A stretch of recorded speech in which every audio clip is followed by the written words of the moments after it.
Hello, cruel, cruel world. My name is Dr. 𝐏𝐬𝐲𝐡 𝐅𝐵. I'm a consultant forensic psychiatrist and an NHS doctor.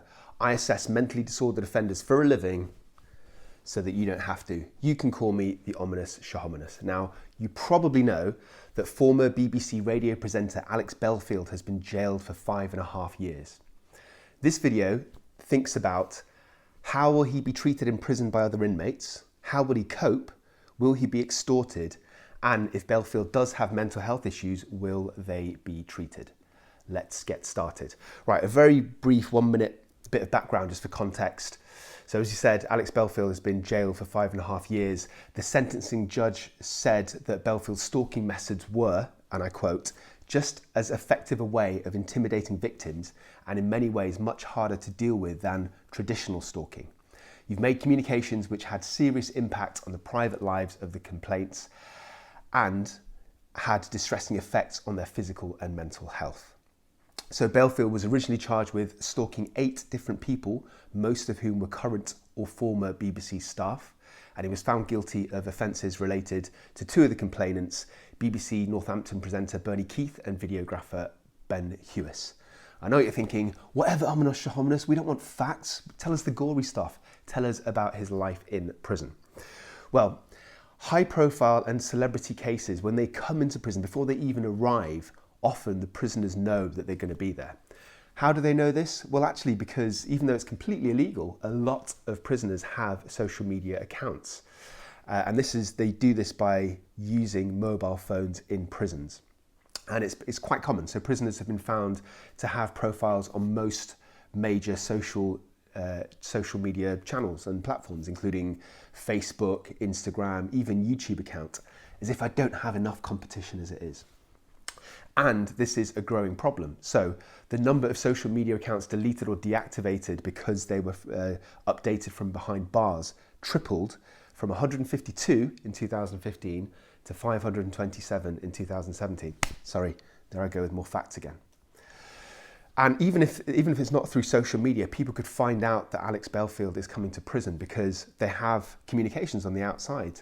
They even have friends, maybe gang members, other criminals who deliberately go out of their way to look for high-profile cases. So why do they do that? Why are they so bothered about celebrities? I'm going to talk about that and also how he's going to be treated by other inmates. First of all, generally, and then specific to Belfield.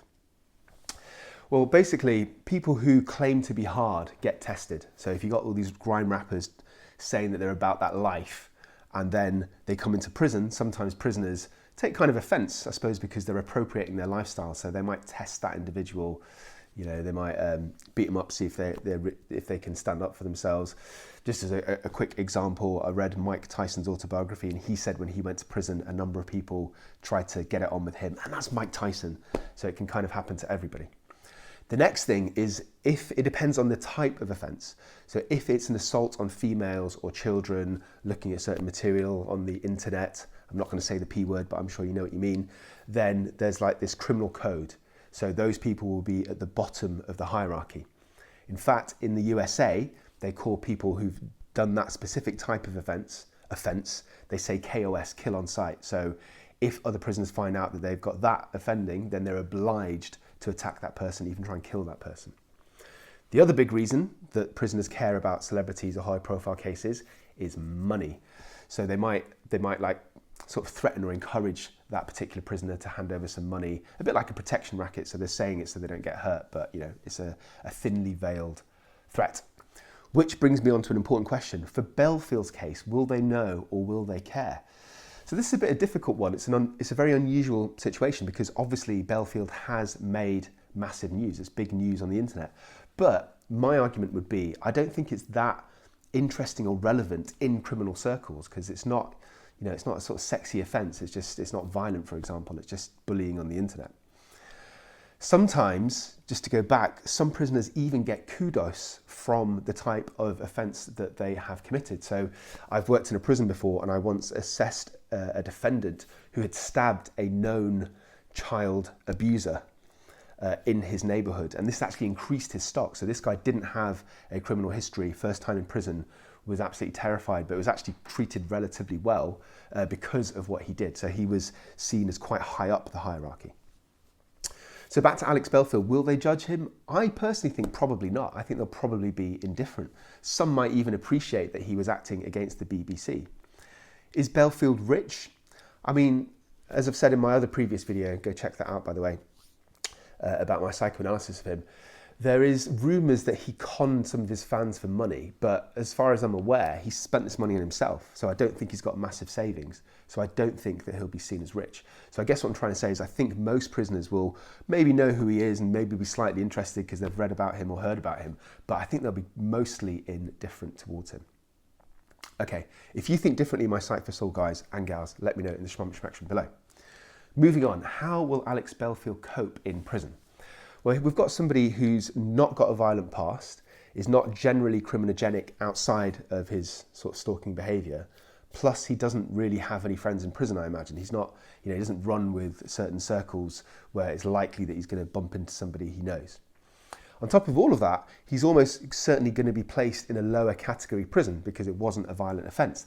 Having said all that, something that I think people don't really necessarily know is that people are often housed in Category A prisons initially when they go through this process while their paperwork gets processed to decide where they're going to end up. And this can last months. So it's not unusual, say in London, where there's always a backlog of paperwork, blah, blah, blah, for people to be in Belmarsh, a very dangerous prison, for like 3 to 5 months, even with like a white collar crime before they finally get processed and get moved. I don't think Belfield will feel like a pressure to join a gang. This is not the States. There's no kind of pressure for our prisoners to click up. See, I'm down with the kids. Though, despite this, he could still be bullied for all those reasons for him being famous.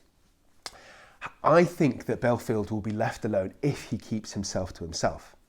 Now, on social media, he's obviously quite aggressive, he's entitled, he's a bit of a loudmouth, he's a bully, well, he's a stalker, according to the criminal justice system. But I imagine that he's going to be very, very meek and quiet in prison because the guy's not stupid. He's going to know when and where he can get a punch in the face if he says the wrong thing. Okay, moving on. If Alex Belfield does have mental health issues, say depression, anxiety, how will that be dealt with? Would it be dealt with? So this is kind of my area of expertise because I'm a forensic psychiatrist and I've worked in prisons. I've run clinics in prisons. I've seen this kind of case. I think he would be unlikely to be high priority if he suffered from anxiety and depression. He's likely to be seen in clinic and he would be given your usual kind of treatment, so things like antidepressants, maybe cognitive behavioural therapy. But I'm kind of ashamed to say, as part of the system, that our forensic psychiatry services are massively underfunded and under-resourced. So there's huge waiting lists. It's not unusual for some prisoners to wait 2 or 3 months just for a routine appointment. Would Alex Belfield self-harm? I personally think it's unlikely unless he's targeted and bullied, which, as I've said before, I also think is unlikely. But even if he did, and this is often a misconception amongst the general public, even if he hurt himself, even tried to end his own life, that is not a reason for him to be transferred. So self-harm and suicidality is a massive problem in UK prisons, but it's dealt with inside the prison system. So there are entire safeguard systems, the ACCT Act, assessment care and communication assessment care in custody team is what it's called. So if somebody's placed on an act, they're deemed high risk, they have an extra level of observation, they have like special sessions with the mental health team and with a particular prison officer to check in on them, etc., etc. So it's very much dealt with inside the prison. If they go even more high risk, or if they're more ill in any other way, then they might be transferred to a healthcare unit. So a healthcare unit is like kind of like a ward, a hospital ward inside prison. So it's away from the wing, away in theory from the drama and the bullying and the drugs and the gangs, and there's doctors and nurses that visit.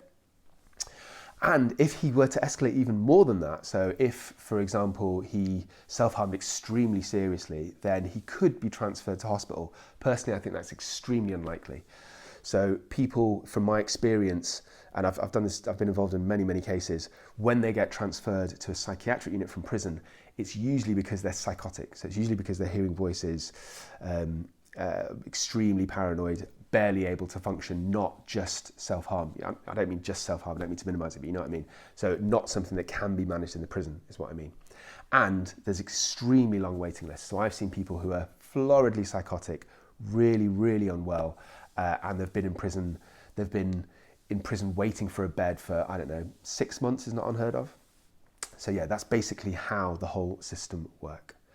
Anyway, so those are my brief rambling thoughts on Alex Belfield, how he'll cope in prison, whether he'll be extorted, if he'll have mental health problems, if so, how they will be treated. If you're interested in this kind of stuff, go check out my series on prisons, go check out my episode on Maxwell, whether he committed